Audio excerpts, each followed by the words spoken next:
நம்ம ஸ்டாலின் சாரை கேட்டீங்கன்னா நமக்கு அதுக்கும் சம்பந்தமே இல்லையே அப்படின்பாரு.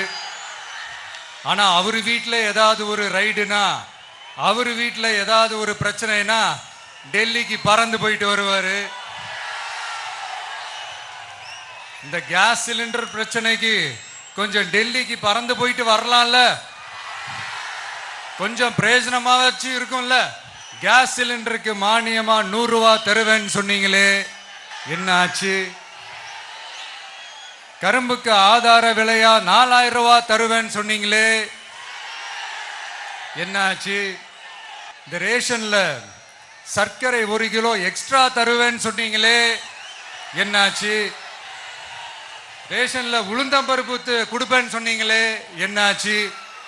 நானும் இது எத்தனை வாட்டி ரிப்பீட் பண்றதுன்னு எனக்கு தெரியல. நீட்டை ரத்து செய்வோம்னு சொன்னீங்களே, என்னாச்சு? ஸோ எதெல்லாம் அவரால் செய்ய முடியாதோ அதையெல்லாம் பொய் வாக்குறுதிகளாக கொடுத்து ஏமாத்துறது தான் இவருடைய வேலையே.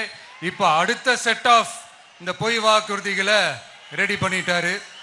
அதனால அவரை மாதிரி நாங்கள் பொய் வாக்குறுதிகள்லாம் கொடுக்க மாட்டோம். மக்களுடைய தேவைகள் என்னன்னு சரியா புரிஞ்சுக்கிட்டு அதுக்கேற்ற மாதிரி தான் நாம செயல்படுவோம்.